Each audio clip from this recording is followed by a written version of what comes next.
রাজ্যের একটি সংবাদপত্রে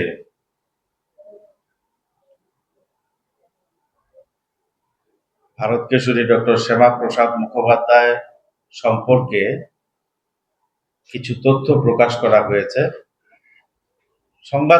যে সংবাদপত্রে ডক্টর শ্যামাপ্রসাদ মুখার্জি সম্পর্কে যে তথ্যটা বেরিয়েছে, প্রথম হচ্ছে ডক্টর শ্যামাপ্রসাদ মুখার্জি কলকাতা বিশ্ববিদ্যালয়ে ছাত্ররা ইউনিয়ন জ্যাককে স্যালুট করেনি বলে তাদের তিরস্কার করেছে। দ্বিতীয় হচ্ছে ভারত ছাড়ো আন্দোলনে ডক্টর শ্যামাপ্রসাদ মুখার্জি বিরোধিতা করেছিলেন। শিক্ষার জগতে ভারতবর্ষে ডক্টর শ্যামাপ্রসাদ মুখার্জির মতো উজ্জ্বল নক্ষত্র দ্বিতীয় খুঁজে পাওয়া দুষ্কর। ইংরেজ শাসনে কলকাতা বিশ্ববিদ্যালয়ে ভারতীয়ত্ব প্রতিষ্ঠিত করার ক্ষেত্রে তিনি একটা গুরুত্বপূর্ণ ভূমিকা পালন করেছিলেন। আমরা সবাই জানি ৩৩ বছর বয়সে তিনি কলকাতা বিশ্ববিদ্যালয়ের দায়িত্ব নিয়েছিলেন। দায়িত্ব পাওয়ার পরে কলকাতা বিশ্ববিদ্যালয়ের বিভিন্ন বিভাগের তিনি আমূল সংস্কার করেন এবং সেখানে জাতীয়তাবাদী চিন্তার প্রতিফলন স্পষ্ট। প্রথমেই তিনি কলকাতা বিশ্ববিদ্যালয়ে ইংরেজ আমলের যে প্রতীক চিহ্ন ছিল সেই চিহ্নটিকে তিনি পরিবর্তন করেন, অর্থাৎ এখানে ভারতীয়ত্বকে প্রতিষ্ঠিত করেন। ওদেরকে উন্নত শিক্ষার জন্য সেখানে তিনি বিভিন্ন ওয়েলফেয়ার স্কিম চালু করেন এবং সেই সময়ে কলকাতা বিশ্ববিদ্যালয়ের যে স্ট্যান্ডার্ড বা মান এতটাই উঁচুতে উঠেছিল যা তৎকালীন অক্সফোর্ড এবং কেমব্রিজ বিশ্ববিদ্যালয়ের সমতুল্য ছিল। এবং সেই সময় কলকাতা বিশ্ববিদ্যালয় শুধু বর্তমান ভারতবর্ষের আকৃতি যেটা আছে সেটা নয়, সেটা ছিল অবিভক্ত ভারতের। সুতরাং ইউনিয়ন জ্যাককে স্যালুট জানানো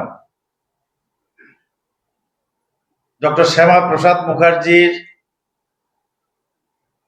সম্পর্কে যে কথাটা বলা হয়েছে সেটা সর্বৈব মিথ্যা আমরা জানি, এবং সেটা অবশ্যই এটাও বলবো যে এই তথ্য সংগ্রহ করে যেখান থেকেই সংগ্রহ করে থাকুক না কেন, স্বাধীনোত্তর ভারতে দীর্ঘ প্রায় 65-70 বছর সময় বামপন্থী বুদ্ধিজীবীদের দ্বারা পরিচালিত শিক্ষা ব্যবস্থায় ভারতবর্ষে ছিল। কারণ কংগ্রেস এবং বামপন্থীরা একে অপরের পরিপূরক ছিলেন, একে অপরের সহোদর ছিলেন, যেটা আজকের দিনেও আছে। এবং শিক্ষা ব্যবস্থার ক্ষেত্রে তাদের একচ্ছত্র আধিপত্য ছিল বামপন্থীদের। তাদের তৈরি করা শিক্ষা ব্যবস্থায় আমরা পাঠ করেছি, আমরা শিখেছি। বর্তমান প্রজন্ম সেই বামপন্থীদের তৈরি করা শিক্ষা ব্যবস্থা থেকেই পড়াশোনা করেছে। সুতরাং তারা তাদের স্বার্থে বিরোধী এমন কোনো তথ্য সেই সময় ইতিহাসে লিপিবদ্ধ করেনি। স্বাভাবিকভাবেই শ্যামাপ্রসাদ মুখার্জি সম্পর্কে বিকৃত তথ্য সেই সময় ইতিহাসে লিপিবদ্ধ করা হয়েছিল, আজকের দিনে যেটা ধীরে ধীরে প্রকাশ পাচ্ছে। সেগুলিকে রোপণ করা হয়েছিল এবং সেগুলি জনসাধারণের সামনে দীর্ঘদিন ধরে চলে আসছে, কিন্তু প্রকৃত সত্য সেটা নয়।